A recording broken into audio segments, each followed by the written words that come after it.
तीन ऐसे कॉन्सेप्ट है जिसका आपको एक सर्टन लेवल का अंडरस्टैंडिंग होना चाहिए, ताकि आप जब हम लोग रिएक्ट प्रोजेक्ट स्टार्ट कर रहे हैं तो आपको एटलीस्ट अंडरस्टैंडिंग होना चाहिए कौन सा ऐसा टूल है जो बिहाइंड द सीन यूज़ हो रहा है।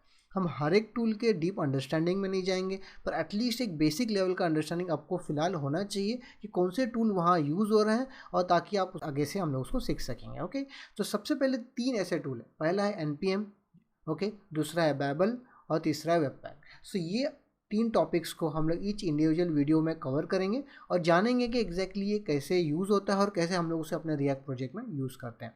सबसे पहला करंटली इस वीडियो में हम लोग NPM के बारे में जानने की कोशिश करेंगे। ओके, सो इससे पहले आपने अगर कोई भी प्रोजेक्ट बनाया है जावास्क्रिप्ट में, तो अगर कोई लाइब्रेरीज हमें चाहिए होती थी या फिर हमको कोई तरह का प्रोजेक्ट चाहिए होता तो हम लोग एक स्क्रिप्ट टैग ऐड कर देते थे। ओके, और उसके आगे आगे हम लोग को एक और जावास्क्रिप्ट फाइल ऐड करना है तो हम लोग एक और स्क्रिप्ट ऐड कर देते, या फिर हम लोगों को कोई लाइब्रेरी हम लोग को इंस्टॉल करनी है तो हम लोग CDN का लिंक ऐड करते थे, या फिर किसी तरह का लिंक हमें वहाँ पर डालना पड़ता था। सो ये जो है मेंटेनेबल नहीं है। अगर आपका प्रोजेक्ट बहुत बड़ा है, उसमें 10 15 टाइप्स के प्लगइन्स है और वो सब एक दूसरे पे डिपेंडेंट है, सो कौन कौन से प्लगइन्स हम इंस्टॉल कर रहे हैं, उनका वर्जन्स कौन सा है, तो उनको ट्रैक रखना बहुत ही डिफ़िकल्ट हो जाता था। ओके, सो NPM का इस्तेमाल ये है कि आप इससे उस प्लगइन्स का ट्रैक रख सकते हो कि कौन सा वर्जन है वो, और उसको कितने कितने टाइप्स के प्लगइन्स हमने इंस्टॉल किए हैं, तो उसका आप एक ट्रैक रख सकते हो। ओके, सो वो NPM का इस्तेमाल है। ओके, सो NPM एक ऑनलाइन रिपॉजिटरी है जहाँ पर जाकर के आप बहुत सारे प्लगइन्स हैं जिसको आप यूज़ कर सकेंगे। जैसे फॉर एग्जांपल मैं आपको यहाँ पर बता दूँ, तो यहाँ पर मैं NPM JS पे यहाँ सर्च करता हूँ।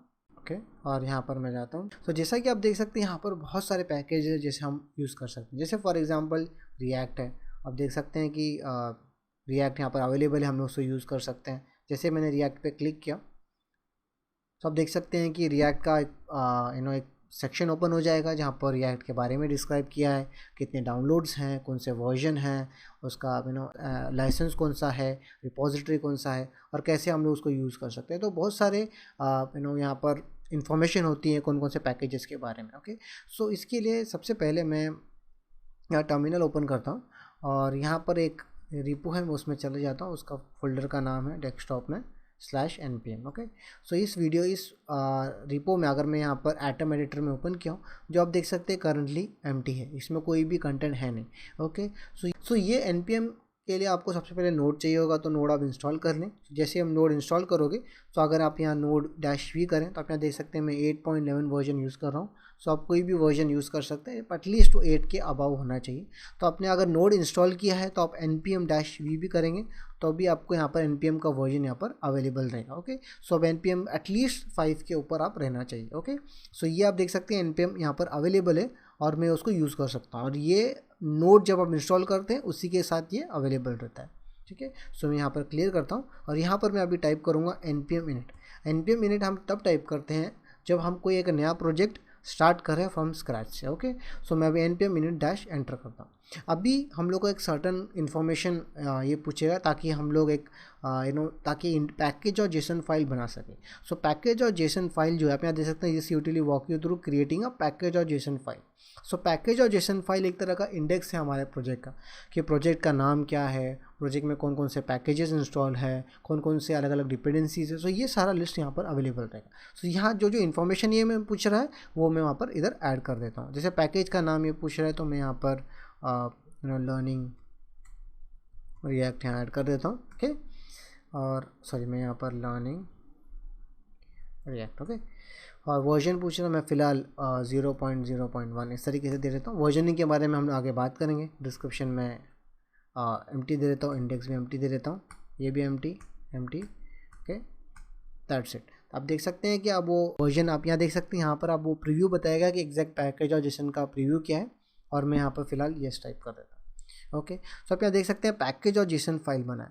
सो ये जो पैकेज और जेसन फाइल है ये हमारे प्रोजेक्ट का एक इंडेक्स है कि कौन कौन से हमारे प्रोजेक्ट का नाम क्या है, कौन सा करंट वर्जन है, डिस्क्रिप्शन क्या है, एंट्री पॉइंट क्या है, स्क्रिप्ट्स क्या है जिसके बारे में हम आगे बात करेंगे, ऑथर कौन है। सो मैं यहाँ पर ऐड करता हूँ शोएब भिवानी। ओके, आप यहाँ पर अपना नाम डाल सकते हैं, आपका लाइसेंस क्या है, इस तरह का इन्फॉर्मेशन हम लोग यहाँ पर दे सकेंगे। ओके, सो लेट्स सपोज अभी मुझे एक प्लगइन इंस्टॉल करना है। ओके, लेट्स सपोज मुझे jQuery इंस्टॉल करना है। सो jQuery कैसे इंस्टॉल करें, तो उसके लिए मुझे अगर आपने प्रीवियस काम किया है तो आप कोई ब्राउज़र में जाओगे। ओके, और यहाँ पर आप जाने के बाद में यहाँ पर आप सर्च करोगे jQuery। ओके, और यहाँ पर jQuery दिखा रहा है, मैं उसको क्लिक करता हूँ और आप कोई CDN का लिंक पे जाओगे या फिर आप उसको डाउनलोड करके इस्तेमाल करोगे, या फिर कोई CDN का लिंक होगा आप वो यूज़ कर सकते हो। जैसे यहाँ पर कोई ना कोई एक CDN का लिंक होगा, मैं डाउनलोड्स में आता हूँ। ओके ओके, आप यहाँ देख सकते हैं अलग अलग CDN का लिंक है। अगर मैं गूगल पे क्लिक करता हूँ तो आप देख सकते हैं कि CDN का लिंक मुझे यहाँ मिल गया। सो सिंपली मैं इसको कॉपी करके यूज़ कर पाऊँगा, राइट। पर ये आप देख सकते हैं कि ये मेंटेनेबल नहीं है, इसको ट्रैक रखना बहुत डिफ़िकल्ट हो जाता है। तो इंस्टेड हम लोग ये जो प्लगइन को यूज़ करना है npm के थ्रू करेंगे। सो npm के थ्रू कैसे करें, सो npm जो एक सर्टन कमांड्स हम लोगों को देता है। ओके, और उनमें से एक कमांड्स है npm इंस्टॉल। मैं इसको यहाँ पर थोड़ा बड़ा कर देता हूँ ताकि आपको ये ईजीली दिख सके। ओके, सो यहाँ पर अभी हम लोग कमांड टाइप करते हैं npm इंस्टॉल। ओके, और यहाँ पर मैं टाइप करता हूँ jQuery//save। ओके, सो यहाँ पर आप देख सकते हैं npm हम लोग कमांड यूज़ कर रहे हैं। इंस्टॉल कमांड से हम लोग को कौन सा प्लगइन इंस्टॉल करना है वो हम लोग यहाँ स्पेसिफाई कर सकते हैं। तो npm इंस्टॉल jQuery, हमें jQuery इंस्टॉल करना है इसलिए हमने jQuery स्पेसिफाई किया। आपको React इंस्टॉल करना है तो आप React दे दें। अगर आपको कोई और प्लगइन इंस्टॉल करना है तो आप यहाँ कर सकते हैं। अगर आपको मालूम नहीं है नाम क्या है तो सिंपली आप यहाँ पर npm.js पे जाके यहाँ सर्च कर सकते हैं, और जो नाम यहाँ पर दिया हुआ है वही नाम आपको वहाँ पर देना होगा यहाँ पर। ओके, और डायरेक्ट इसलिए ताकि ये पैकेज और जेसन फाइल में दिख सके। ये पुराने npm के वर्जन्स में ये एक्सप्लिसिट था, अगर आप ये नहीं दोगे तो पैकेज और जेसन फाइल में नहीं दिखता था। ओके, तो फिलहाल मैंने यहाँ पर डाला है बिकॉज ये काफ़ी सारे जगहों पे अगर आप पुराना वर्जन npm का तो आपको ये डालना पड़ेगा। अगर npm 5 के अबाव है तो आपको ऐड करने की ज़रूरत नहीं है, लेकिन फ़िलहाल मैं यहाँ पर इसे रहने देता हूँ और मैं अभी इसको रन करूँगा।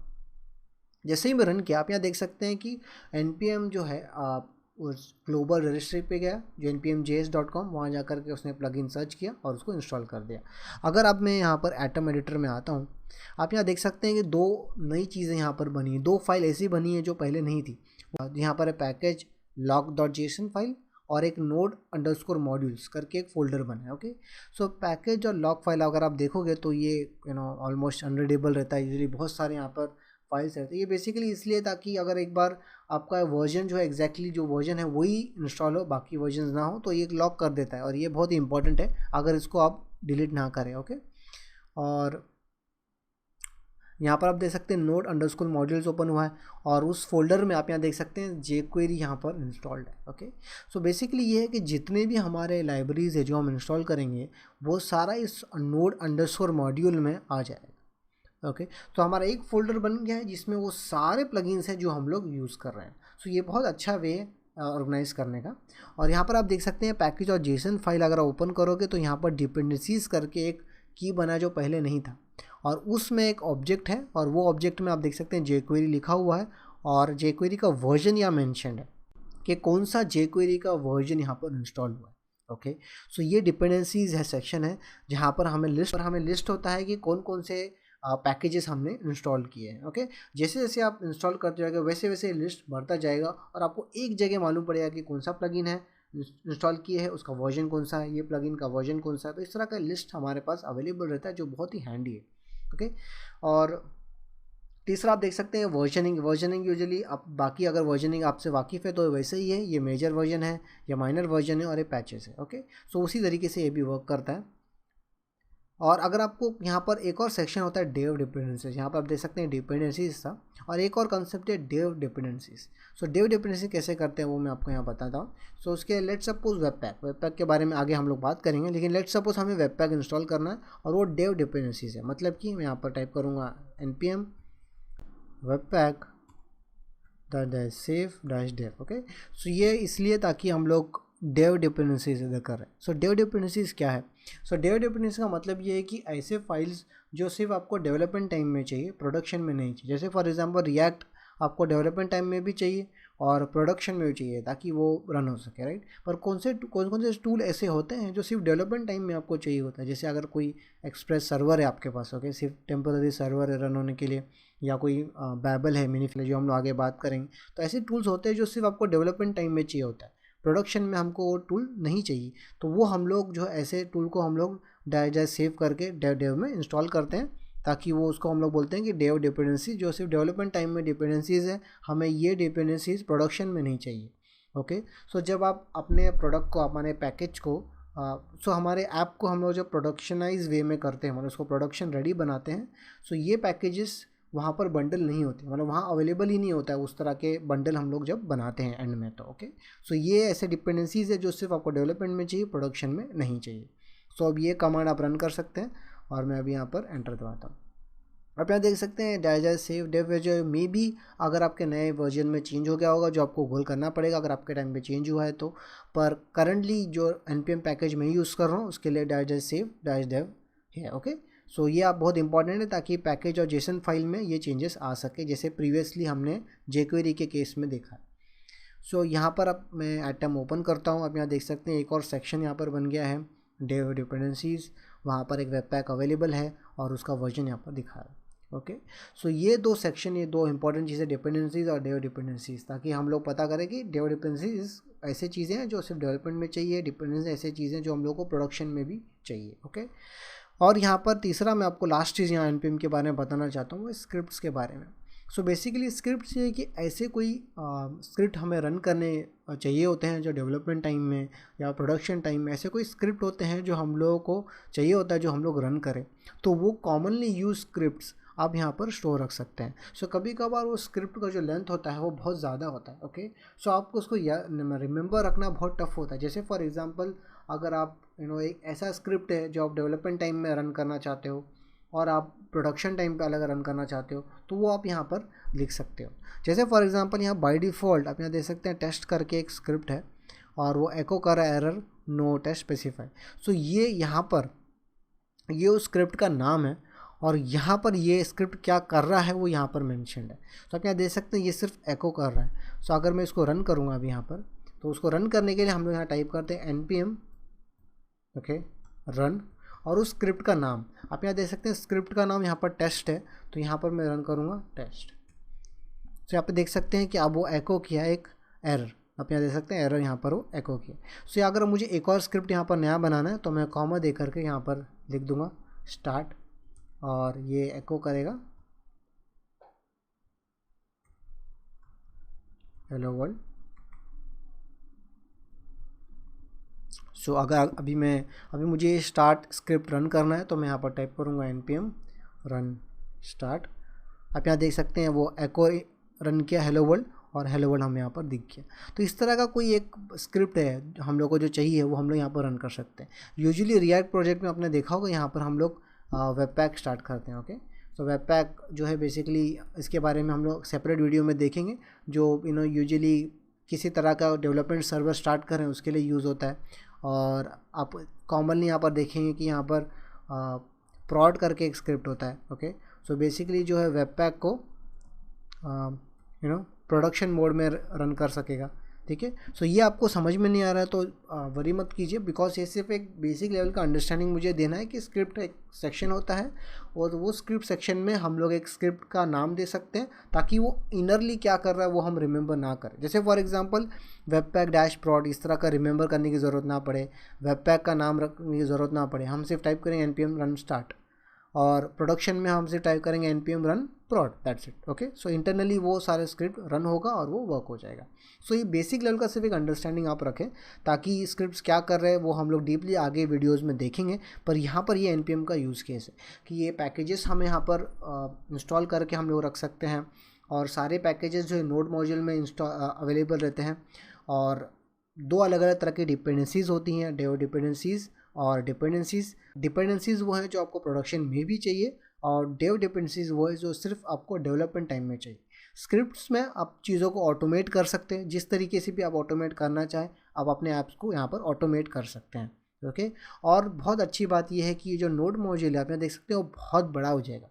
सो अगर आपको ये ऐप अपना किसी और को देना है, सो नोड मॉड्यूल हमें देने की ज़रूरत नहीं है। अगर मैं सिंपली उसको पैकेज और जेसन फाइल और हमारा सारा कोड दे सकता हूँ और उसके सिस्टम पे इंस्टॉल हो रही है। जैसे फॉर एग्जांपल अगर मैं नोड मॉड्यूल को यहाँ से डिलीट कर देता हूँ, ओके, यहाँ से मैं अभी इसको डिलीट कर देता हूँ, आप यहाँ देख सकते हैं कि अभी हमारे पास jQuery Webpack कुछ भी अवेलेबल नहीं, हमारे पास सिर्फ पैकेज और जेसन फाइल है, दैट्स इट। ओके, सो अगर मैं इस रिपो में आके, आप यहाँ देख सकते हैं मैं उसी रिपोजिटरी में हूँ, और यहाँ पर अगर मैं टाइप करूँ npm install, दैट्स इट।